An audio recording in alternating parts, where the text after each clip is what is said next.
Ndachi, tuanzie hapo. Elia Mpanzu Kibisawala Volcano kutoka pale DRC, nyota ambaye msimu uliopita aling'ara kweli kweli, lakini msimu huu wana Simba ni kama vile wameanza kumsahau. Tuanze kumzungumza Elia Mpanzu, ameshuka kwenye kiwango au ni timu nzima imeshuka kwenye lengo ya kiuchezaji? Tuanzie hapo.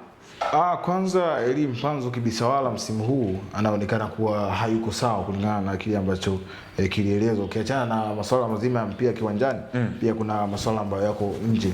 Na ilipokuwa inazungumzwa kwamba kwa nini Elia Mpanzu msimu huu anacheza hivi, afisa habari wa kikosi cha Simba Ahmed Ally alitoka na kusema kwamba tayari Elia Mpanzu alikuwa kwenye matatizo ama aliweza kufiwa na mtoto wake. Lakini ukiachana na hivyo, msimu huu hajawa na kiwango bora sana kulingana na kile ambacho ameweza kukifanya. Kwa hiyo anatakiwa kufanya assignment yeye mchezaji kama mchezaji. Ndio kile ambacho alikifanya msimu jana. Msimu jana ulikuwa ukitazama kikosi cha Simba cha kwanza, best 11, ulikuwa ukosi kumtaja Elia. Kina mwalimu Fadumanga Davis. Alikuwa ni mchezaji ambaye ni lazima utamkuta, au kama hata kwa kwenye mpango wa mwalimu basi katika mabadiliko yale ambayo mwalimu atayafanya katika mchezo lazima Elia Mpanzu atakuwepo. Lakini msimu huu imekuwa ni nadra sana ama ni kawaida kumkosa Elia Mpanzu ngana na wachezaji ambao wapo kwenye kikosi cha Simba na wamesajiliwa. Hasa katika dirisha hili dogo ambalo Simba wameingiza wachezaji. Wachezaji walioingia katika eneo lake wamekuja moja kwa moja na wameclick. Unamzungumza mtu kama Libase Gwe amekuja kwenye kikosi cha Simba, amecheza mechi ya kwanza tayari ameonekana na kitu ambacho anaweza kuisaidia timu, moja kwa moja ameingia kwenye mfumo wa mwalimu. Lakini mtu kama Anset Oura pia amecheza mechi yake ya kwanza, tayari kuna kitu amemwonyesha mwalimu. Kwa yeye mchezaji ambaye bado anajitafuta kulingana na kile ambacho kimetokea, anatakiwa kuongeza juhudi ama kujitafuta tena yule Elia Mpanzu ambaye alikuwa anaimbwa na mashabiki wa Simba, lakini pia hata watu walikuwa wanamtazama mchezaji ambaye akiwa kwenye timu kuna kitu anakionyesha. Lakini mpaka wakati huu bado hajarejea yule ambaye watu wanamtarajia. Alikuwa msimu jana alikuwa ni miongoni mwa wachezaji ambao kwenye mechi ana takwimu nzuri sana za kupiga. Tukubaliane hapo, ni ameshuka kiwango ama ni mipango ya mwalimu ndio imekuwa tofauti? Kwa maana tunafahamu Simba kwa msimu huu wamepita walimu takriban 3 kwenye kikosi, kuanzia mwalimu Dimitri Pantev akaachiwa timu Selemani Matola, lakini safari hii yuko mwalimu Steven Baka. Pengine ni ameshuka kiwango ama ni uwepo wa walimu, kwa maana kubadilika kwa walimu ndio imekuwa changamoto kwa upande wa Mpanzu? Kwa ujumla ni kwamba kiwango chake kimedrop kutoka msimu uliopita. Hata ulikuwa ukimtazama msimu uliopita namna ambavyo anajiendea game. Kuna wakati Elia Mpanzu kwenye msimu huu akiwa kiwanjani unaweza usihisi kama yupo kiwanjani, lakini msimu uliopita namna ambavyo alikuwa anacheza katika eneo la juu na kuisaidia timu yake, hata kuanzia kukabia eneo la juu, lakini pia hata katika mashambulizi ya kushtukiza ulikuwa unamkuta katika eneo lile. Lakini msimu huu ni kama bado anajitafuta, kiwango chake kimedrop kwa kiasi fulani na kufanya aonekane mchezaji ambaye hana msaada kwenye timu, na hilo linaonekana kupitia mechi ambazo amezicheza msimu huu. Sawa, ni mchezaji ambaye bado ana uwezekano wa kufaida na kikosi cha Simba, ama Simba hawastahili kubaki naye? Kwa maana ukiangalia mchezaji ambaye amekuwa hana impact, kwa maana haisaidii timu. Unaangalia mechi ya mwisho dabi ya Kariakoo, alikuwa ni miongoni mwa wachezaji ambao utulivu umekosekana kwake, amekuwa anapapara, hofu ya mashabiki imemvaa, tofauti na ilivyokuwa msimu uliopita. Sasa Simba wanastahili kubakia na mchezaji wa aina hii, kwa maana Elia Mpanzu Kibisawala.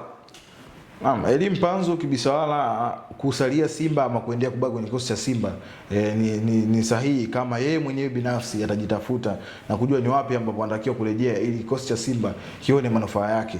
Lakini pia hata kwa Simba wao pia wanaweza wakampa muda, kwa sababu inafahamika moja ya sababu kitendo sababu za kiwanjani, moja ya sababu za yeye kuwa hivi, kwa kikosi cha Simba wanakifahamu na management ya Simba yote wanafahamu kwamba ni miongoni mwa sababu wanazozijua wao kwamba alipata matatizo ambayo tayari klabu inafahamu na taasisi inajua kile kilichomtokea. Kwa ili arejee yule Mpanzu ambaye alikuwa anaonyesha impact kwenye kikosi na alikuwa anaonekana ni kama wachezaji muhimu ama ni mchezaji muhimu kwenye kikosi cha Simba, inabidi apewe muda ambao yeye mchezaji akijitathmini pale ambapo timu itafikia sasa inahitaji kufanya mabadiliko ama kuhitaji kugeuza mipango yao kuelekea sawa, inawezekana wasimhitaji, lakini kwa wakati huu ambao timu bado inaye na imempa muda na wakati anao kujitafuta, inawezekana yeye kama mchezaji afanye namna ambavyo anaweza akawazilisha mabosi wake na waendelee kumbakisha katika dirisha kubwa, kwa sababu tayari ana Simba amecheza michezo 11 of course kwa NBC automatic kumbakisha michezo 19 ya ligi kuu.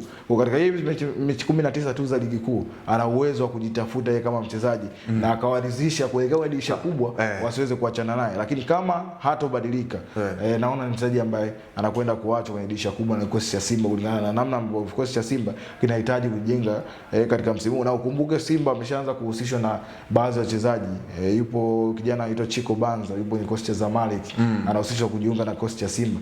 Kwa tayari ni alam kwamba Simba wanatafuta watu ambao wanakuja kufiti kwenye maeneo na wanahitaji kufanya vizuri kuboresha kikosi chao.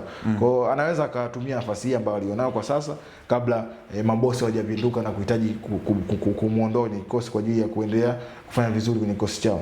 Ukiangalia kwa soko lilivyo hasa barani Afrika na wachezaji hasa katika eneo la kushambulia, unadhani Simba itakuwa rahisi kwao kumpata mbadala wake Elia Mpanzu? Kwa maana tunafahamu Simba kabla ya kumpata Elia Mpanzu walihangaika sana katika hilo eneo, walikuwa wana watu kama Kibu Denis Prosper, wakina Joshua Mutale, walikuwa hawana improvement kama ambayo walikuwa nayo Mpanzu, na Mpanzu of course aliingiza kitu kwenye kikosi cha Simba hasa kwenye msimu uliopita. Pengine Simba haitachukua muda mrefu kupata replacement yake kwenye kikosi.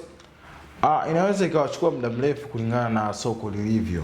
Sababu unapoingia sokoni, kwanza value ya wachezaji ni kubwa. Inategemea na mchezaji unamhitaji ni mchezaji wa namna gani. Kwa quality ya Elia Mpanzu, wachezaji kama wale kuwapata sokoni inakuwa ni kazi ngumu kulingana na namna ambavyo wamekuwa wakitafutwa sana. Ni eneo ambalo timu nyingi zinapokosa wachezaji ama zinapohitaji wachezaji wa aina hiyo, huwa zinaingia mfukoni kupata gharama kubwa zaidi kuhitaji wachezaji hao. Hata Simba kumpata Elia Mpanzu kimsawala kutoka AC Vita Club ya pale DRC walitumia gharama kubwa kumhitaji, sababu kulikuwa na mgagaziko kwamba huenda anahusishwa na klabu ya Young Africans, lakini pia ashaenda kufanya trial Ubelgiji na karudi, lakini pia wakatumia nguvu hiyo ya kifedha kumpata na wakafanikiwa. Kwa hivyo wanapoenda sokoni inakuwa ni kazi ngumu sana kupata wachezaji wa aina hii. Kwa pindi wanapomwacha Elia Mpanzu, inabidi watambue ni kwamba wanapoenda sokoni tayari wameshampata mtu ana hiyo, ama ni rahisi kumpata mtu ana hiyo. Ikiwa ni kazi ngumu, wanaweza wakachagua option ya kusalia naye Elia Mpanzu ili waweze kujua ni namna gani ambavyo ama njia mbadala ya kumfanya rejea yule ambaye alikopo anaipa timu impact katika eneo la kushambulia. Moja kati ya wachezaji ambao walikuwa bora sana katika msimu uliopita basi ni Elia Mpanzu Kibisawala, miongoni mwa washambuliaji ambao binafsi yangu nimekuwa ninawahusu kwa kiasi kikubwa kutokana na ubora wao ambao wako nao, lakini pia experience ambayo iko nayo. Mimi tu kwa shauri wangu kwa uongozi wa Simba, ni mchezaji ambaye kwanza ni mzuri na anaweza akaisaidia Simba kuifikisha katika nchi ya ahadi. Hii ilikuwa The Golden Boot. Jina langu ni Leopard John, nilikuwa hapa na Mdati Ali Omari, nyuma ya kamera ni Gloria Ibrahim Mwandu. Hadi wakati mwingine, endelea kusalia na Anuari TV.